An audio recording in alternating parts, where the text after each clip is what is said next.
Haleluya. Shalom, terima kasih Tuhan. Shalom. Belum semuanya. Shalom. Oke, yang depannya masih kosong boleh maju dong. Ayo maju. Yang belakang boleh maju. Henry, Robi, Kornel maju. Nah, gitu ya. Oke. Terima kasih teman-teman sudah mau maju. Oke. Sebelum kita mulai ibadah kita pada siang hari ini, sama-sama kita berdoa. Haleluya Tuhan, terima kasih. Tuhan, terima kasih. Tuhan, Kau Allah kami yang baik Tuhan. Terima kasih buat penyertaan-Mu yang sempurna dalam hidup kami. Terima kasih buat kasih-Mu, cinta-Mu Tuhan. Terima kasih Tuhan, terima kasih. Apapun yang menjadi keadaan kami pada siang hari ini, kami mau sama-sama datang di tempat ini dengan satu motivasi yang benar untuk kami boleh memuji dan memuliakan nama Tuhan. Tuhan, kami tahu Kau hadir di tengah-tengah setiap kami. Tuhan menolong kami, Tuhan yang menjaga kami. Terima kasih Tuhan, terima kasih. Biarlah apapun yang kami bawa pada siang hari ini Tuhan, semuanya boleh benar-benar lahir dari hati kami. Sebagai wujud rasa syukur kami, rasa terima kasih kami akan kebaikan Tuhan yang besar dalam hidup kami semuanya. Terima kasih Tuhan, terima kasih buat cinta-Mu, buat kebaikan-Mu Tuhan. Kami bersyukur karena Kau sudah hadir di kehidupan kami. Terima kasih Yesus, terima kasih. Kami memulai Tuhan ibadah kami siang hari ini. Di dalam nama Tuhan Yesus Kristus kami sudah berdoa dan mengucap syukur. Haleluya, amin. Haleluya Tuhan, terima kasih Tuhan.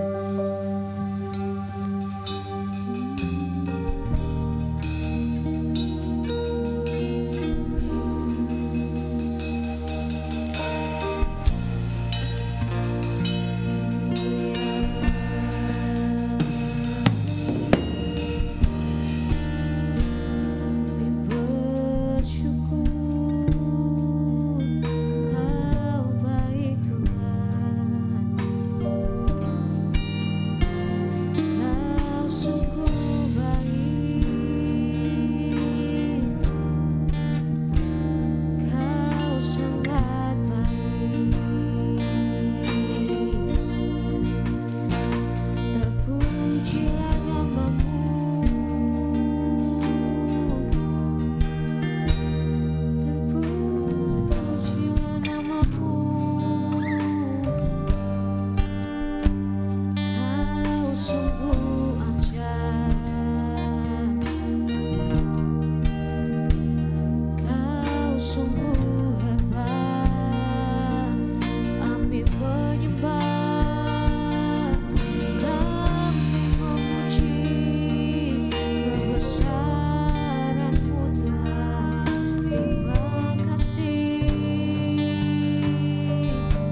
sekarang ku menyembahmu, Allah yang mulia, sempurnakan segenap hidupku agar indah bagimu. Mari sama-sama pujikan pujian. Yesus, kau telah memulai. Yesus, kau telah memulai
menyatakan bahwa di dalam Tuhan ada kekuatan yang baru. Setiap orang yang percaya tidak menjadi lemah karena terus bergantung sama Tuhan. Apapun keadaan kita siang hari ini, sama-sama kita belajar menyerahkan kehidupan kita sama Tuhan.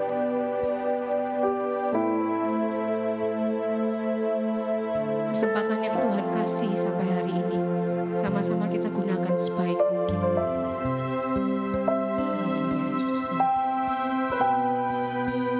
Engkau kekuatan dalam hidup kami Tuhan. Kau alasan kami berdiri sampai hari ini. Meskipun keadaan kami sedang kurang baik Tuhan hari-hari ini, tapi kami mau terus belajar percaya bahwa rencana Tuhan itu pasti terjadi dalam hidup kami. Kami mau terus pegang tangan Tuhan seumur hidup kami. Saya mengundang semua di tempat ini yang mengakui dan mengatakan dari hatimu bahwa Tuhan itu kekuatanmu. Sama-sama kita pujikan pujian ini. Bebaskan ekspresi setiap kita dalam kita memuji Tuhan. Ini tentang hubungan kita pribadi dengan Tuhan. Haleluya, Yesus Tuhan.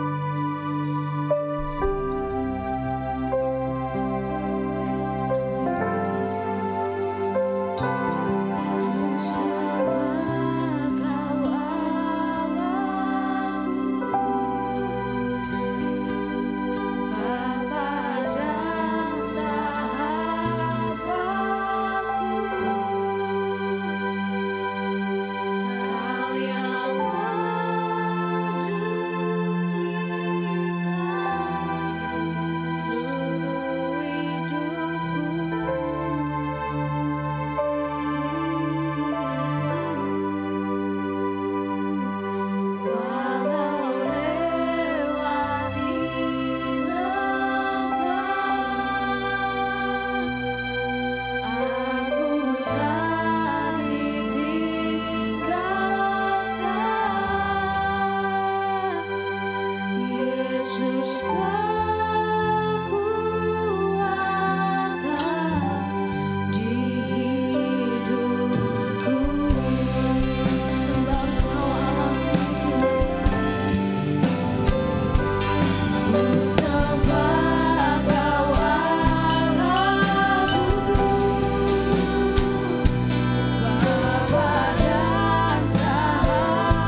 yang siap memuji Dia lebih lagi sama-sama dengan saya katakan amin. Shalom anak muda.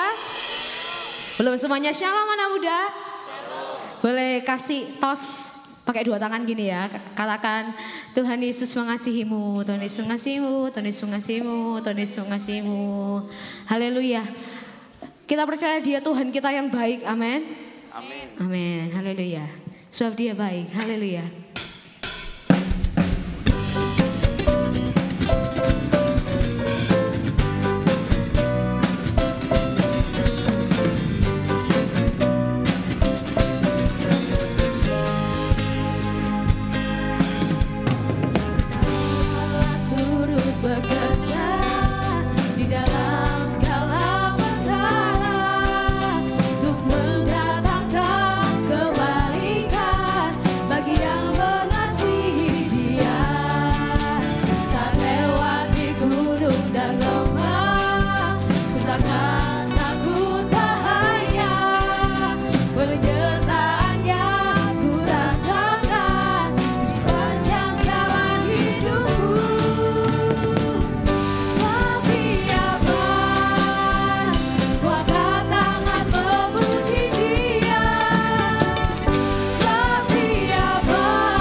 Tuhan kita. Masih semangat, amin?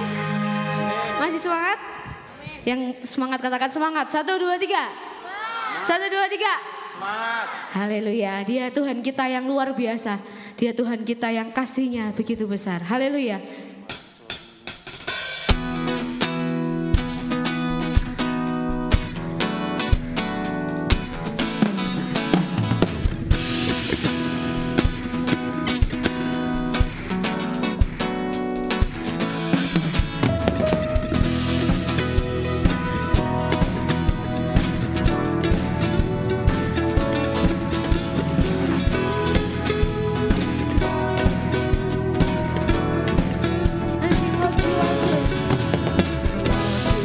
good and your mercy endureth forever.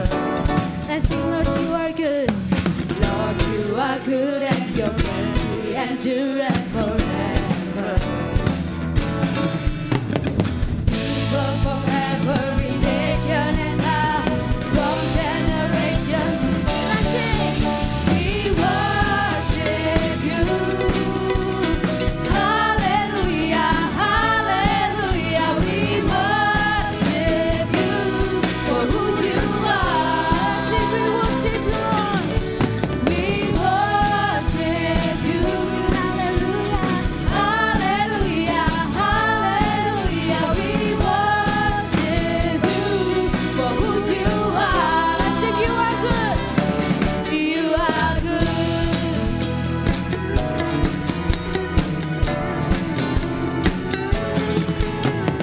Lord, you are good and your mercy endureth forever.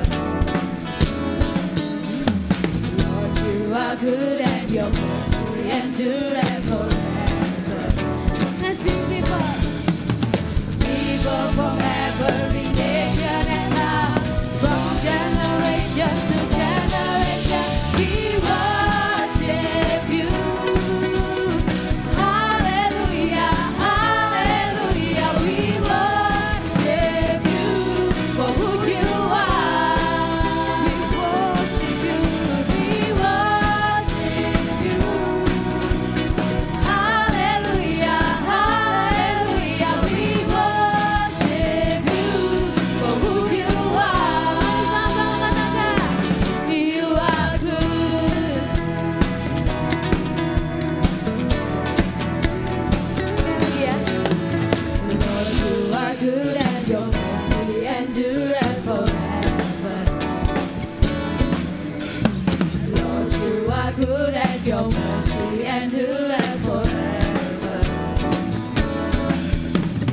People from every nation and now, from generation to generation, we worship you. Sing hallelujah, hallelujah, hallelujah, we worship you for who you are. We worship you, we worship you.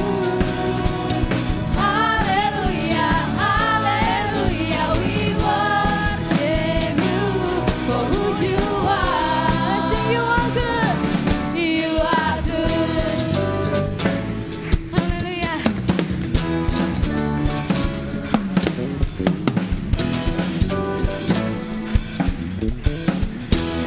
Let's sing, you are good. You are good all the time, all the time. You are good, you are good all the time, all the time. You are good, you are good, you are good all the time, all the time.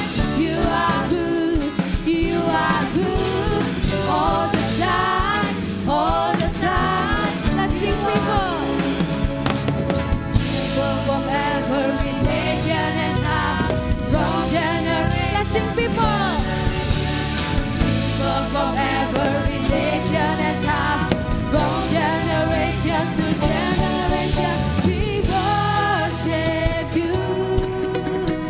Hallelujah, hallelujah, we worship you for who you are. Let's sing, we worship you. We worship you. Sing hallelujah, hallelujah, hallelujah. We worship you for who you are, for who you are, for who you are, for who you are, for who you are, for who you are. Let's sing, you are good, you are good. Tepuk tangan buat Tuhan kita. Haleluya. Silakan duduk kembali, teman-teman. Haleluya. Terima kasih Tuhan, terima kasih. Kau Allah kami yang baik Tuhan. Kau Allah kami yang luar biasa. Haleluya.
Everything I need is in you. Everything I need.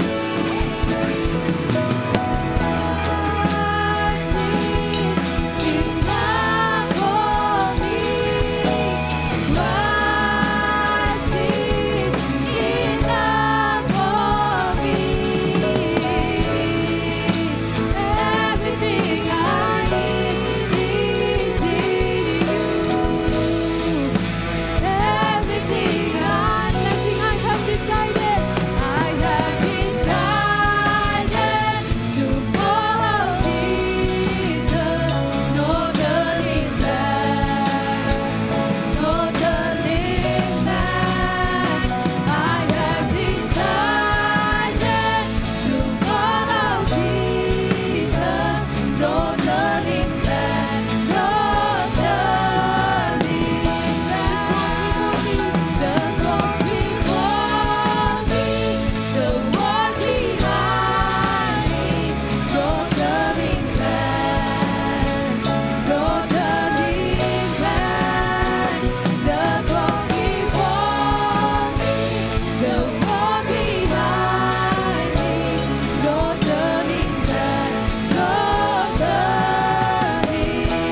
orang sungguh-sungguh Tuhan. Biarlah setiap hari kami semakin menyadari dan mengerti bahwa hidup kami ini anugerah Tuhan. Kami mau kembalikan untuk hormat kemuliaan nama Tuhan. Terima kasih Tuhan Yesus, terima kasih. Kami akan mendengar kebenaran firman-Mu. Berbicaralah buat siap kami melalui hamba-Mu Tuhan. Apapun yang hamba-Mu sampaikan kira-kira benar-benar berasal dari Tuhan. Terima kasih Tuhan, terima kasih. Kami bersyukur pada Tuhan, Tuhan baik buat kami. Beri kami telinga seorang murid, hati seorang hamba yang siap untuk mendengarkan dan juga melakukan kebenaran firman Tuhan. Terima kasih Yesus, terima kasih. Ucapan syukur doa kami serahkan dalam tangan Tuhan. Haleluya, amin.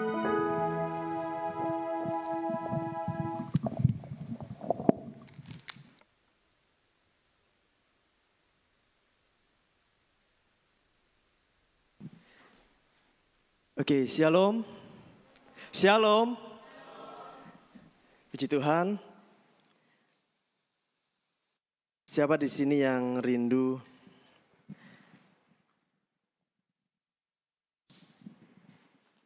mengalami kasih Tuhan? Siapa di sini yang mungkin akhir-akhir ini merasa jauh dari Tuhan?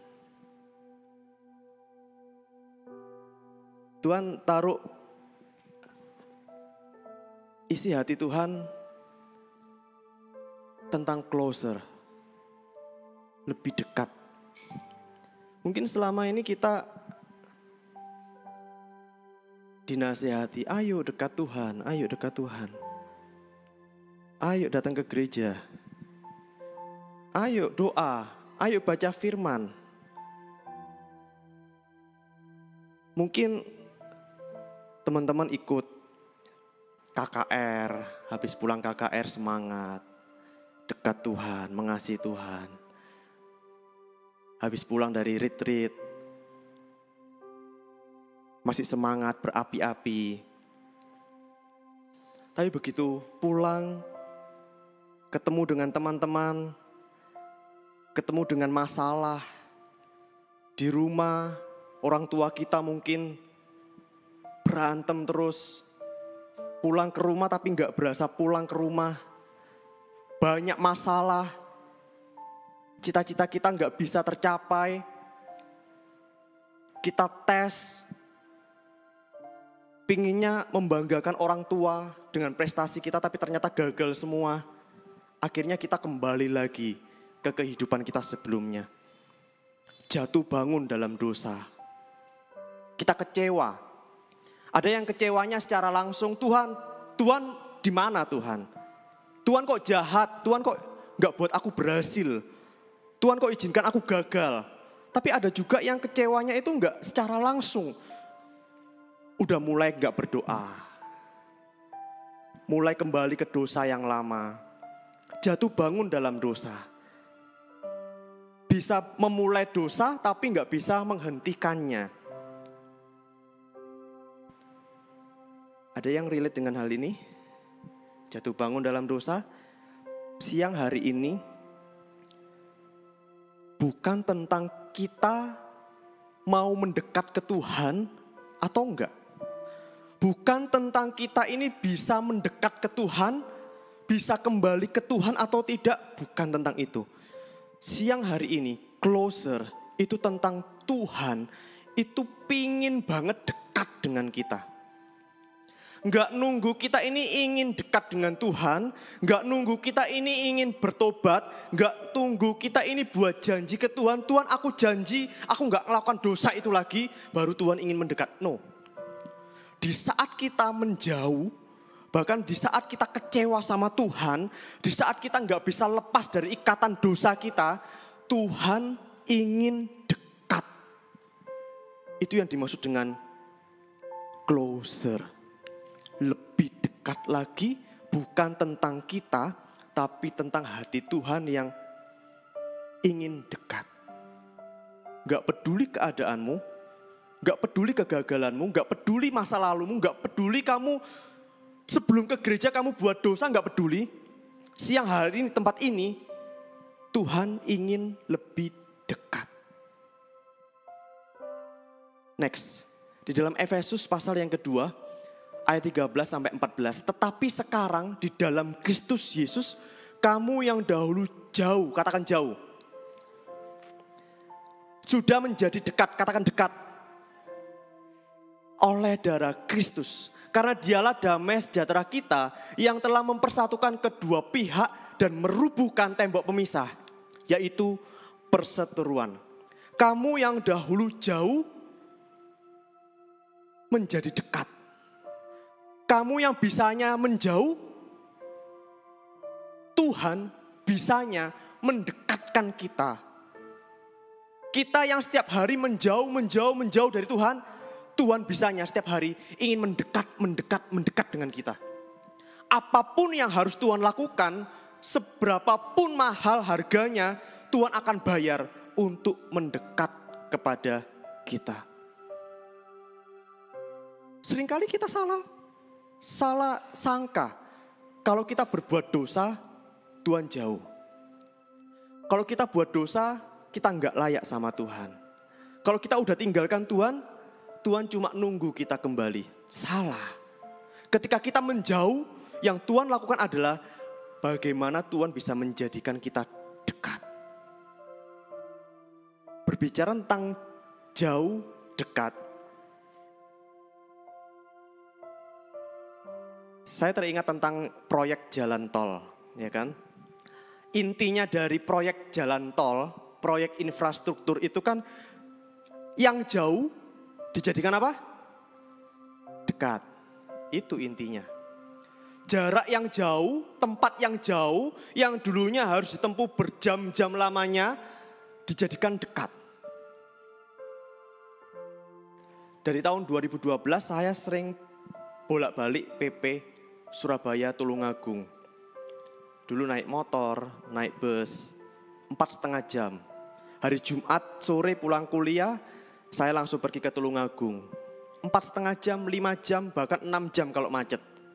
Itu belum ada tol tahun 2012. Minggu malam habis pelayanan, balik lagi ke Surabaya, kuliah lagi, dan seterusnya. Capek. Tapi akhir-akhirnya udah dibangun jalan tol.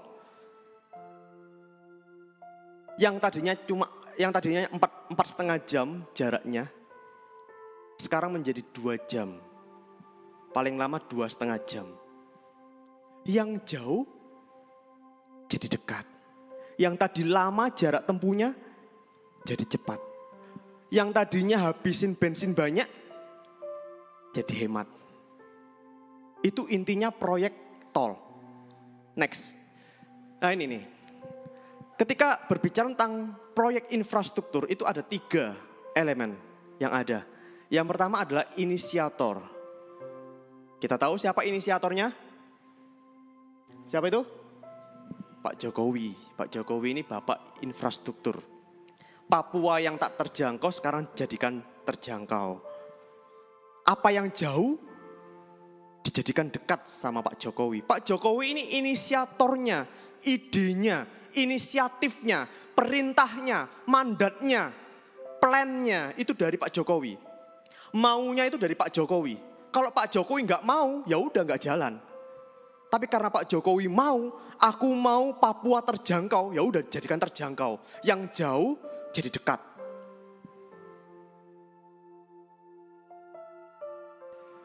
Tapi inisiator itu nggak bisa berjalan sendiri. Butuh yang namanya mediator. Ada yang kenal ini? Bapak siapa? Pak Menteri kita. Biasanya ini blusuk-blusukan ini di desa-desa. Ada yang tahu? Rambutnya putih, kumis putih. Ada yang tahu? Bisa main musik, main drum kalau nggak salah. Siapa?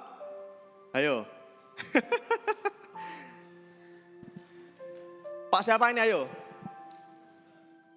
Pak Bagus. Pak Basuki. Betul. Ya kalau ada hadiah bisa dikasih hadiah, kalau enggak ya.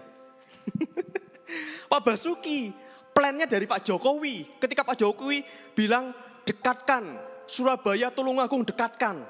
Ya udah ya. Pak Basuki mulai bergerak. Sekarang ini tolnya masih Surabaya sampai Kertosono mentoknya. Kalau mau ke Tulungagung. Ada yang pernah ke Tulungagung? Ya, Kediri lah. Tulungagung itu habisnya Kediri. Sekarang mentoknya masih Kertosono. Tapi sekarang sedang mulai dibangun. Masih proses, nah ini proses kerjanya Pak Basuki.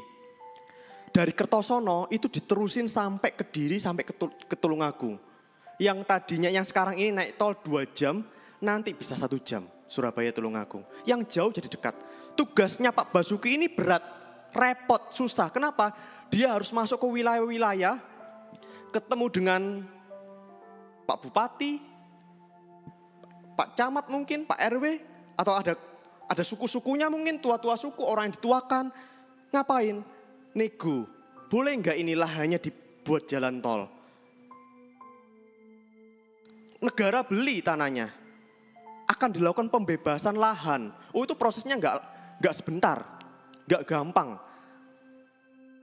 Pak Basuki harus mencari cara bagaimana lahan yang nantinya akan dibangun jalan tol itu bisa dibeli oleh negara. Makanya orang-orang Kediri, Tulungagung yang rumahnya itu nanti jadi jalan tol dibeli, itu kaya-kaya. Rumahnya dibeli. Itu tugasnya Pak Basuki. Melakukan pembebasan lahan. Setelah Pak Basuki selesai, proyek tol dijalankan, setelah jadi, tol itu nggak akan bisa dipakai oleh banyak orang. Kalau nggak ada yang namanya communicator. Siapa ini communicator? Siapa kira-kira? Yang mempromosikan. Kalau jalan tolnya udah jadi, yang mempromosikan siapa?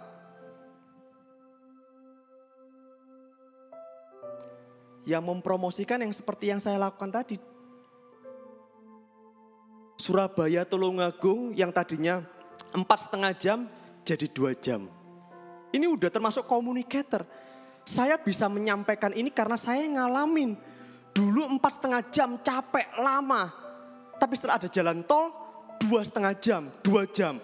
Apalagi nanti kalau udah sampai ke Tulungagung tolnya bisa cuma 1 jam. Ini communicator. Ketika saya sudah mengalami proyek ini, saya bisa menjadi communicator. Menyampaikan, men-sharekan, membagikan, menceritakan pengalaman saya. Sehingga apa? Orang-orang yang mendengarnya, oh mosok ya? Iya. Akhirnya coba satu persatu. Akhirnya jalan tolnya rame, dipakai.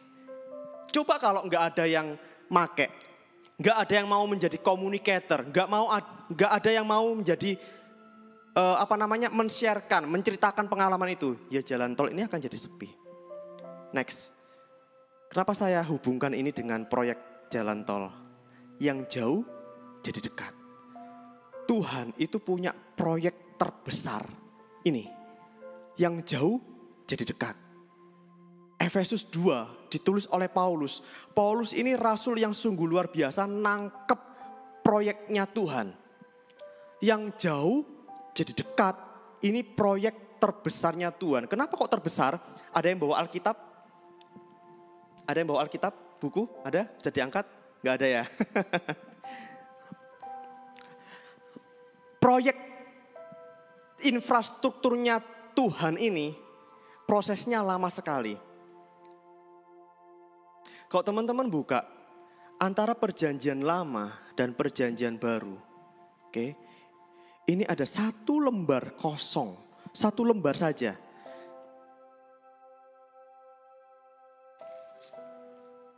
Satu lembar kosong. Perjanjian lama tebal, perjanjian baru tebal. Tapi 1 lembar kosong ini, tahu enggak? Ini dibuat berapa tahun lamanya? Perjanjian lama Tuhan berfirman kepada orang Israel.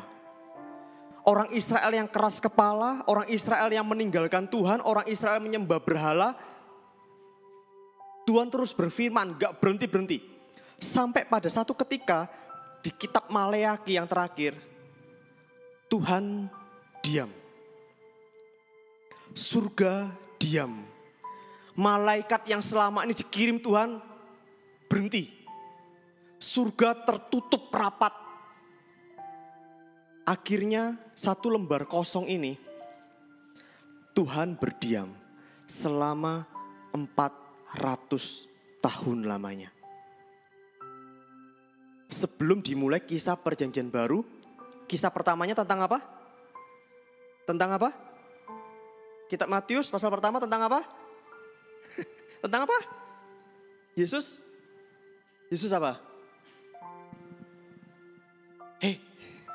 Yesus apa? Silsilah Yesus, habis itu tentang apa? Kelahiran Yesus. Perjanjian baru dimulai.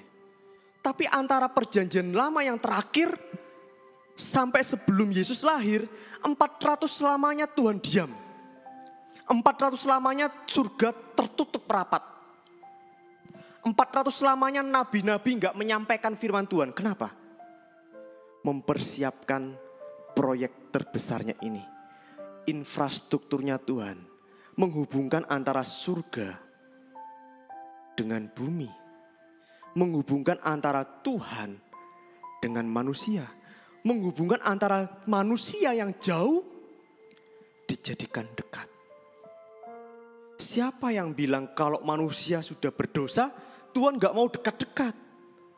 Salah. Tuhan gak bisa jauh dari manusia. Tuhan gak bisa jauh loh. Contoh, Adam dan Hawa. Ketika berdosa, apa yang Tuhan lakukan? Adam dan Hawa bersembunyi. Apa yang Tuhan lakukan? Cari. Di manakah kamu? Bukan langsung buang. Bukan langsung tendang. Dicari dulu. Adam, Hawa, kalian menghilang. Kalian menjauh dari aku. Kalian menyakiti hatiku. Di mana kamu sekarang? Bukan untuk dihukum. Tuhan mau kasih baju dari kulit binatang. Tuhan gak bisa jauh. Siapa yang bilang kalau kita berdosa, Tuhan buang jauh-jauh dari kita? Itu bukan Tuhan. Tuhan tuh maunya dekat. Malaikat Lucifer memberontak kepada Tuhan. Setelah memberontak, apa yang Tuhan lakukan? Dibuang. Dicari enggak sama Tuhan? Diangkat enggak sama Tuhan? Ditebus enggak sama Tuhan? Manusia, dosa. Apa yang Tuhan lakukan? Turun dari surga ke bumi jadi manusia. Mati pun dilakukan. Siapa yang bilang kalau kita berdosa, Tuhan enggak mau terima kita? Ini proyek terbesarnya Tuhan. Ketika kita jauh, Tuhan akan mendekatkan kita. Tuhan akan lakukan cara bagaimana kita bisa dekat dengan Tuhan. Next. His love is greater than your sin, than your addiction, than your insecure. Mungkin kita selama ini merasa bahwa Kak, dosaku udah terlalu besar. Aku udah berkali-kali jatuh bangun dalam dosa. Tuhan gak akan terima aku. Salah. Tuhan itu gak pernah berhenti mengasihi kita.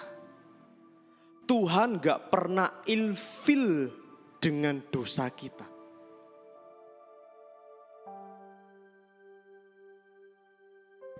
Mungkin teman-teman yang pelayanan, gak ada seorang pun yang tahu jatuh bangun dalam dosa. Lalu teman-teman harus dituntut profesional sebagai pelayan Tuhan, memuji Tuhan, memainkan musik, mengangkat tangan, tapi dalam hati gak pantas kamu. Itu bukan Tuhan. Tuhan ilfil sama kamu, itu bukan Tuhan. Itu hatimu. Hatimu sendiri yang menuduh. Tuhan gak pernah ilfil. Tuhan gak pernah bilang, munafik kamu. Gak pernah.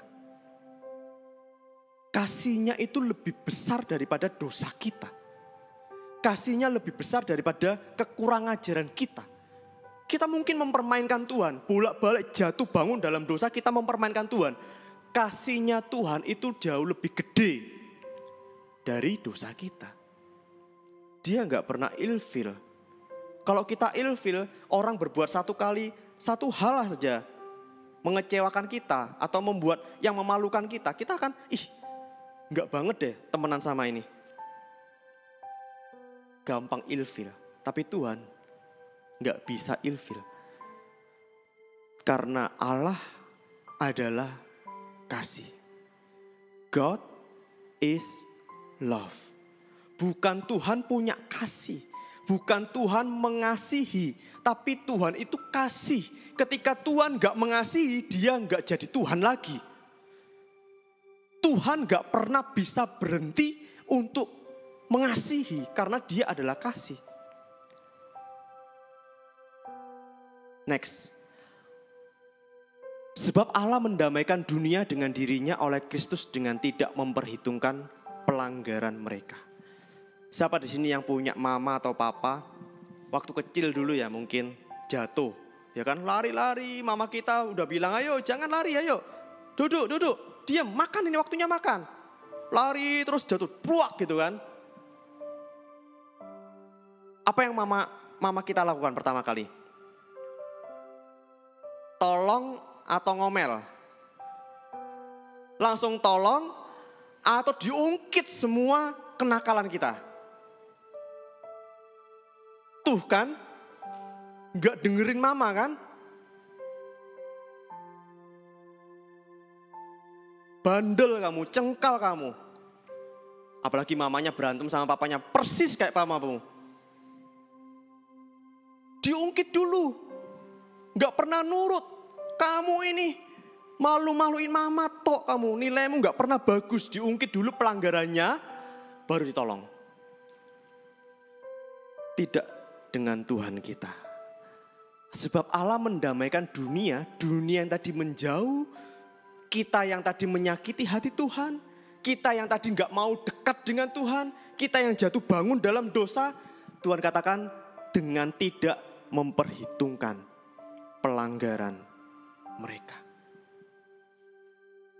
Ketika kita minta tolong, ketika kita jatuh, yang Tuhan lakukan adalah tolong langsung. Gak memperhitungkan pelanggaranmu. Tuhan gak bilang, kamu udah dosa 2 kali loh hari ini. Kamu dosa masih pelayanan ya. Kamu gak pernah baca Alkitab ya. Tuhan gak memperhitungkan pelanggaranmu. Ketika kita mengangkat tangan kita, Tuhan aku butuh Engkau. Tuhan akan angkat kita. Amin. Bolak-balik KKR kita altar call. Tuhan ampuni aku, Tuhan aku berjanji aku gak akan kembali dosaku. Pulang KKR jatuh lagi. Ketika kita berseru Tuhan mau gak angkat lagi? Tuhan gak akan ungkit pelanggaran kita. Kemarin KKR kamu janji, bohong ya kamu? Enggak. Tuhan akan angkat tanpa memperhitungkan pelanggaran kita. Lihat, berbeda kan dengan apa yang dikatakan hati kita yang selama ini menekan kita, gak pantas kamu, gak layak kamu menjijikkan kamu, Tuhan gak akan terima kamu itu bolak-balik jatuh dalam dosa, munafik kamu. Berbeda dengan apa yang Tuhan bilang. Tuhan akan ampuni, Tuhan akan damaikan tanpa memperhitungkan pelanggaranmu. Dalam nama Kristus kami meminta kepadamu, berilah dirimu didamaikan. Ada yang mengalami udah bolak-balik janji sama Tuhan, tapi kita ingkari.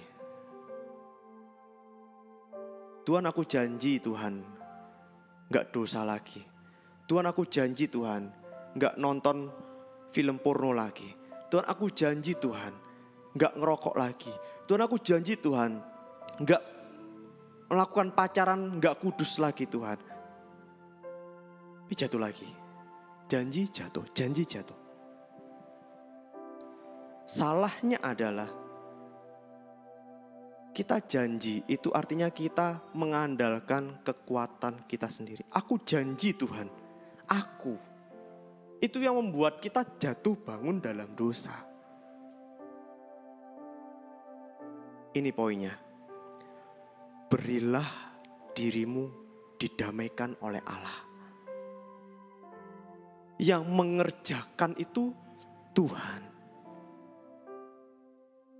Bukan kita yang berusaha untuk bisa hidup kudus. Kita tuh bagiannya cuma memberikan diri. Tuhan, ini aku Tuhan.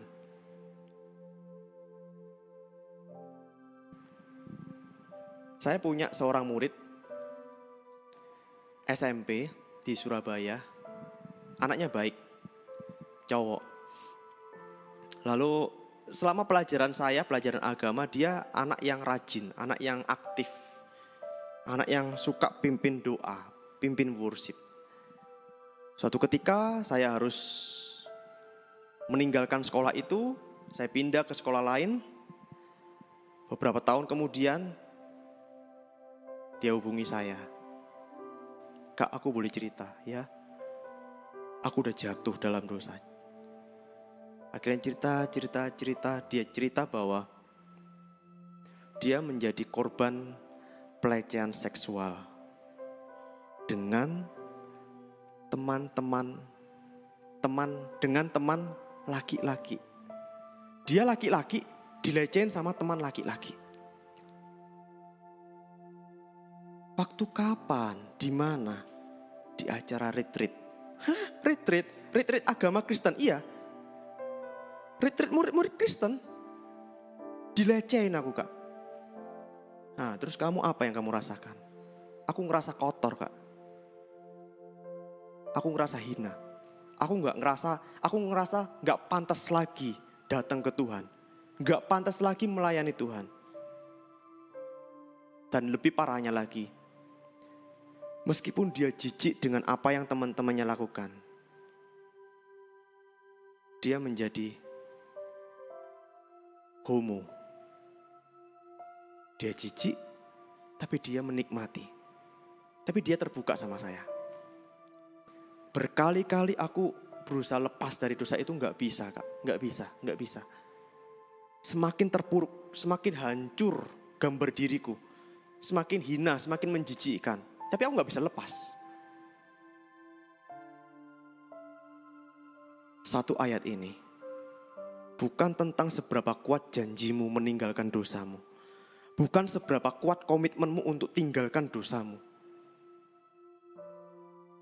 Tapi bagaimana kamu bisa memberi dirimu didamaikan. Waktu itu saya di luar kota, saya cuma bilang, kamu sekarang di kamar doa, beri dirimu didamaikan. Izinkan Tuhan bekerja dengan cara Tuhan yang gak terpikirkan sama kamu.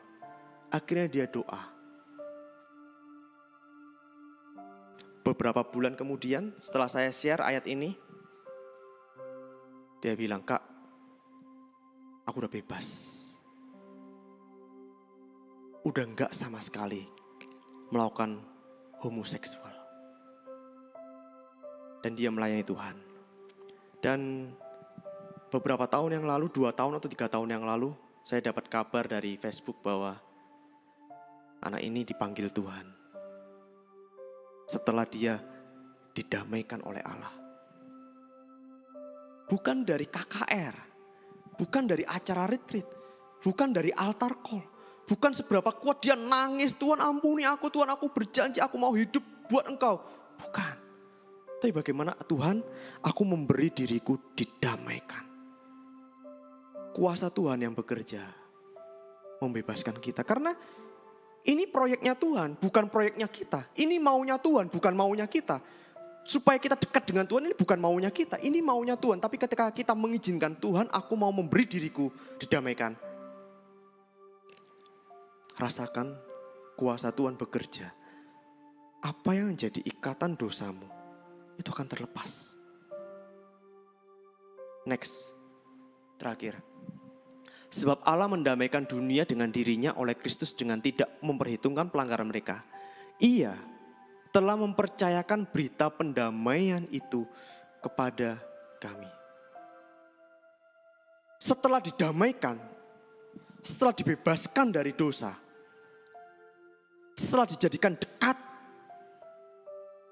Tuhan mempercayakan berita pendamaian ini kepada kami. Setelah teman-teman mengalami kuasa Tuhan yang membebaskan teman-teman. Setelah teman-teman yang tadinya jauh jadi dekat. Setelah teman-teman mengalami kemenangan itu, Tuhan mempercayakan berita itu buat teman-teman share. Relatekan dengan jalan tol, Pak Jokowi sebagai inisiator, itu sama seperti Bapa di surga inisiatornya. Aku mau yang jauh jadi dekat. Enggak peduli apapun keadaan mereka, aku mau mereka dekat. Aku siap menerima apapun keadaan mereka. Lalu Yesus sebagai mediator yang bukan melakukan pembebasan lahan, tapi melakukan penebusan dosa. Pembebasan dari dosa-dosa melalui kematiannya di kayu salib. Tugasnya paling repot, harus belusuan. Yesus dari surga harus belusuan ke bumi, mediator. Dan sekarang tugasnya kita yang mengalami proyek infrastrukturnya Tuhan ini. Surga dan bumi yang tadinya jauh jadi dekat ketika teman-teman alami kuasa kemenangan itu. Kuasa pemulihan itu. Pemulihan yang gak dimulai dari janji, tapi pemulihan dimulai dari kejujuran. Tuhan, aku butuh Tuhan. Teman-teman akan dipakai untuk menjadi communicator. Teman-teman yang punya pergumulan, kecewa, kepahitan dengan orang.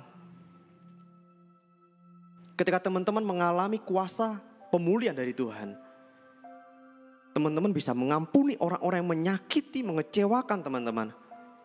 Teman-teman akan dipakai menjadi komunikatornya Tuhan. Ketika teman-teman share tentang kasih, tentang pengampunan, itu jauh lebih dahsyat kuasanya. Karena teman-teman yang ngalami, aku sudah mengampuni orang itu. Sekarang aku mau share ke teman-temanku yang juga mengalami hal yang sama. Ketika teman-teman share tentang kasih, tentang pengampunan, perkataan teman-teman itu besar kuasanya. Daripada cuma sekedar belajar teori tentang kasih, tentang pengampunan. Karena teman-teman gak ngalami. Teman-teman yang belum pernah naik tol, ketika cerita tentang tol, mungkin orang yang mendengar akan, oh iya aku tahu, bisa lihat di YouTube. Tapi teman-teman ketika teman-teman mengalami sendiri jalan tol itu, ketika teman-teman share, itu ada kuasanya karena mengalami. Teman-teman yang bebas dari kecanduan pornografi, teman-teman yang mungkin pacarannya gak sehat, gak kudus, ketika teman-teman mengalami kuasa pemulihan ini, lihat Tuhan akan pakai hidupmu untuk menyampaikan hal yang teman-teman alami. Untuk menyampaikan hal yang Tuhan izinkan terjadi, yang Tuhan izinkan teman-teman alami beberapa waktu lamanya, tapi akan ada waktunya menang dan dipakai Tuhan. Ada seorang wanita dari Rusia kalau nggak salah, bernama Eva Moses. Dia dari kecil dilecehkan sama banyak tentara. Sorry to say, anak kecil ini berkali-kali ditelanjangi, dilecehkan. Dia tumbuh besar. Dia kepahitan sama tentara-tentara itu. Setiap kali melihat tentara, dia pasti ingat lukanya itu. Tapi suatu ketika dia mengalami jamahan kasih Tuhan. Bukan karena Eva Moses ikut KKR, bukan karena Eva Moses mau berjanji mengampuni mereka. Tapi karena Tuhan punya inisiatif ngasih kasihnya yang terbesar. Eva Moses punya satu statement yang terkenal di dunia. Satu-satunya cara terbaik untuk balas dendam adalah pengampunan. Dia jadikan pengampunan itu sebagai cara terbaik untuk membalas dendam. Orang lain berbuat jahat sama dirinya, dia punya cara terbaik untuk balas semua kejahatan itu. Namanya pengampunan. Eva Moses sebelum meninggal, beberapa tahun yang lalu dia meninggal, dia khotbah di mana-mana, mengkhotbahkan tentang pengampunan. Mungkin dia bisa marah sama Tuhan. Tuhan, kenapa Tuhan diam selama bertahun-tahun dari kecil? Aku dilecehkan di mana Tuhan? Tuhan kok gak tolong aku? Sampai aku gak punya masa depan. Sampai aku jadi diri yang murahan. Aku melihat diriku menjijikkan. Tapi gak ada satu yang kebetulan.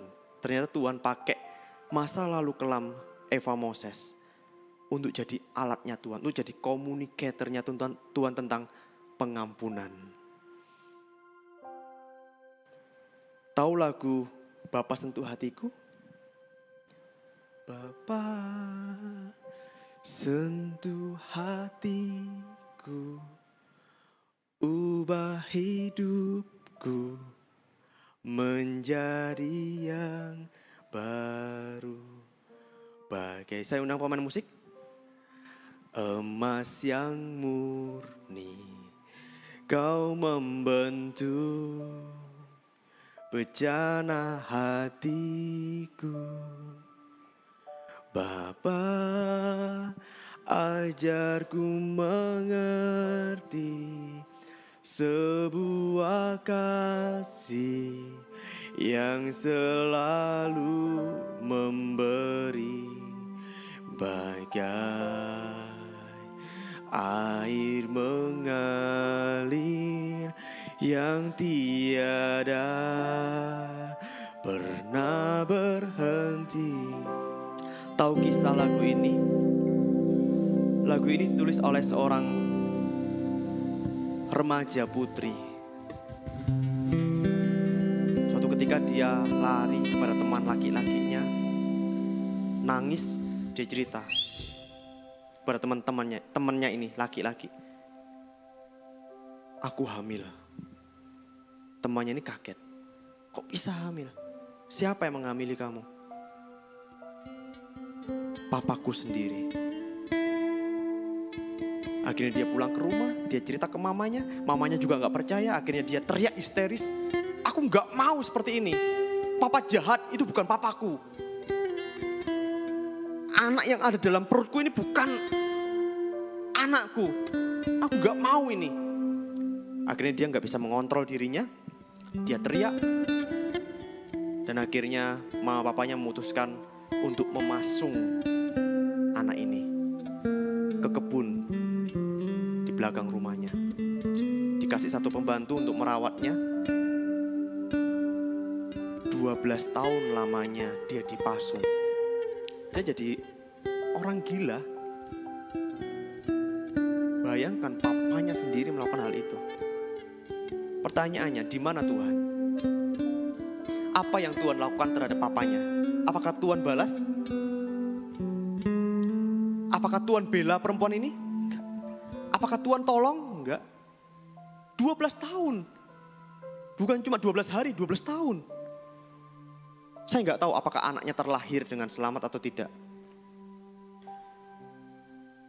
Akhirnya, setelah 12 tahun lamanya, rantai pasung itu terlepas. Mungkin karena sudah tua, berkarat, akhirnya patah. Dia lari ke dapur rumahnya. Dia ambil pisau. Dia mau bunuh diri. Berkali-kali pisau itu melukai dirinya. Tapi gak mati-mati. Di saat itulah dia mengalami perjumpaan dengan Yesus. Yesus peluk dia. Yesus bilang, aku mengasihimu. Engkau berharga bagiku. Ampuni papamu. Bukan maunya anak ini untuk mengampuni papanya. Enggak ada pikiran untuk mengampuni. Yang dia pikirkan papanya jahat, dia bukan papanya. Dan dia berpikir untuk mengakhiri hidupnya. Itu toh yang dipikirannya. Tapi pelukan Yesus membuat dia bisa berlari ke depan rumah. Membuka pintu. Di dalam rumah ada seorang pria tua dengan kursi rodanya. Udah kurus kering. Wanita gila ini 12 tahun lamanya. Dengan mulutnya yang bergetar dia panggil, Papa. Berat banget ngomong papa. Akhirnya pria tua ini membalikkan badannya. Wanita ini memeluknya. Dia berkata, ampuni aku Pak. Bertahun-tahun lamanya aku gak bisa ampuni Papa, tapi sekarang aku mau mengampuni Papa. Gak nunggu papanya minta maaf, tapi justru wanita ini yang mengampuni. Keluarganya yang sudah 12 tahun hancur karena dosa yang disembunyikan ini, akhirnya pulih. Dan baiknya Tuhan, papanya sakit stroke, tapi Tuhan gak izinkan papanya ini meninggal. Tuhan jaga sampai 12 tahun lamanya, sampai waktunya tiba, wanita ini memberikan pengampunan. 3 bulan kemudian, papanya meninggal dengan damai. Tuhan izinkan wanita ini mengalami kisah pahit. Sampai-sampai di awal liriknya, lagu ini ditulis oleh teman laki-lakinya yang tadi diceritain. Betapa ku mencintai. Bayangkan, segala yang telah terjadi, semua yang terjadi dia cintai. Tak pernah sendiri jalani hidup ini, selalu menyertai. Meskipun kenyataannya dia sendiri, dia mengatakan gak pernah sendiri. Betapa ku menyadari. Saya undang semuanya bagi berdiri. Di dalam hidupku ini, katakan kau selalu memberi. Kau selalu memberi dan jangan terbalik oleh karena kasih. Katakan Bapa sentuh hatiku. Bapa sentuh hatiku, ubah hidupku menjadi yang baru, bagai emas yang murni. Kau membentuk bencana hatiku. Bapa, ajarku mengerti sebuah kasih yang selalu memberi, bagai air mengalir yang tiada pernah berhenti. Katakan Bapa sentuh hatiku, izinkan Tuhan menyentuh hatimu. Bapa, sentuh hatiku, sentuh hati setiap kami yang ada tempat ini Tuhan. Engkau yang terlebih mengerti apa yang mereka alami Bapa.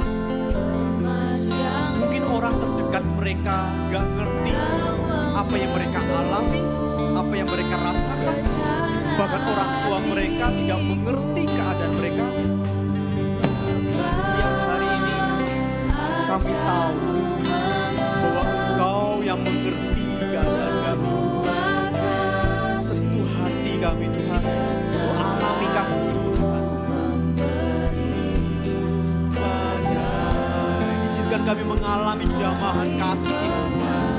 Kasih yang membuat kami pulih, kasih yang memampukan kami untuk mengampuni, kasih yang membuat kami bebas dari dosa. Sentuh hatiku, ubah hidupku. Bukan janji yang kau katakan, tapi jujur. Katakan, aku butuh Tuhan, aku gak mampu mengampuni, aku gak mampu mengasihi. Mereka sudah menyakiti, mengecewakan aku. Bukan janji, jujurlah.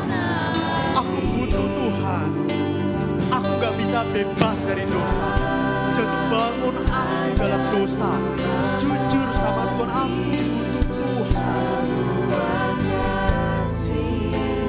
Yang selalu memberi.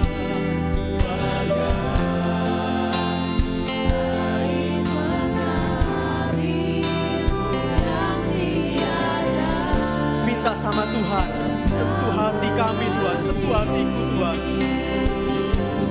Bapa,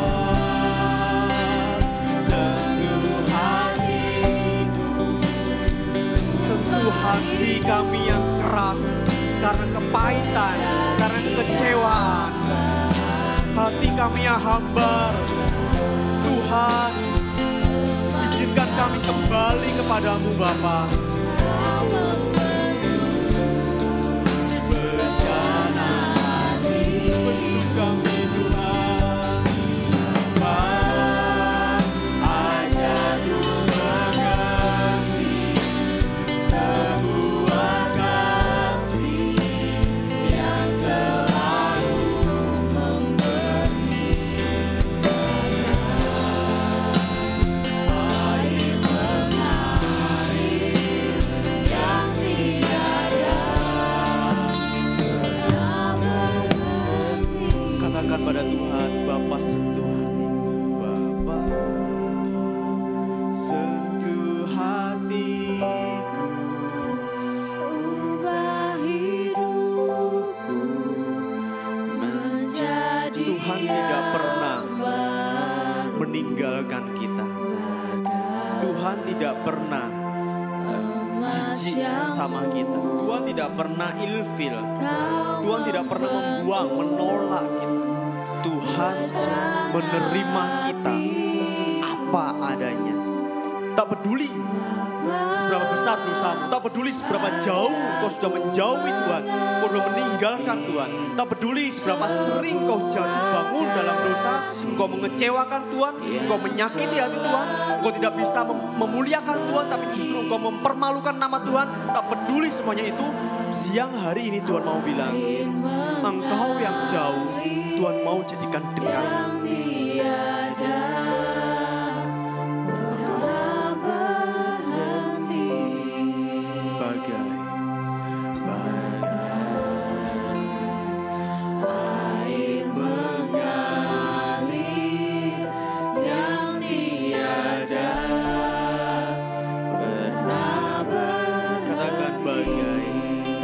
Kasih Allah seperti aliran air yang tiada berhenti, tiada terbendung, yang selalu memenuhi hatimu.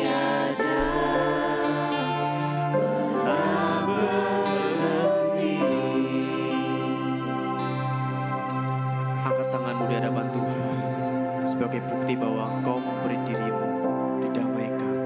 Tak peduli bagaimana engkau bisa melakukannya, tak peduli bagaimana engkau bisa menjalani hidup kudus.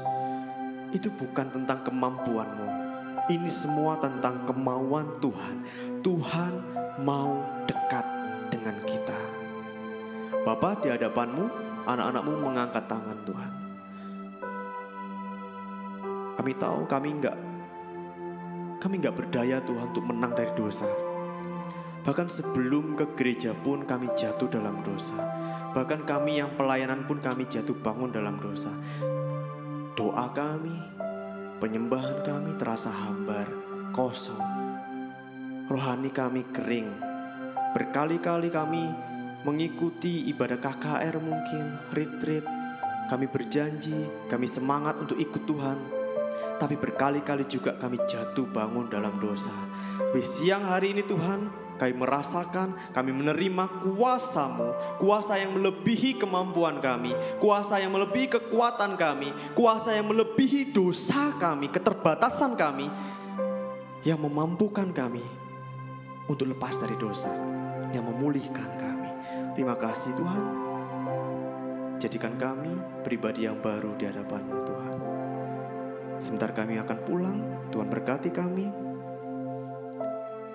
Engkau yang mengizinkan kami mengalami banyak hal pahit, mengecewakan.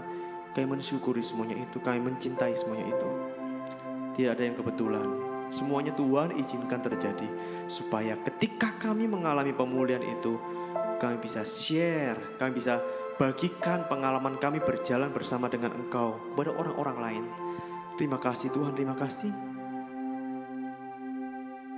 Kiranya berkat Allah Bapa di surga, rencana Bapa di surga yang jauh jadi dekat. Karena pengorbanan Tuhan Yesus yang telah rela turun dari surga ke bumi menebus dosa kita. Pertolongan Roh Kudus yang membuat kita mengalami kemenangan, mengalami pemulihan, dan memampukan kita untuk memberitakan kasih Tuhan pada orang lain. Terimalah berkat ini. Kami berdoa di dalam nama Bapa, Tuhan Yesus, dan Roh Kudus. Kita semua yang percaya, kita katakan amin.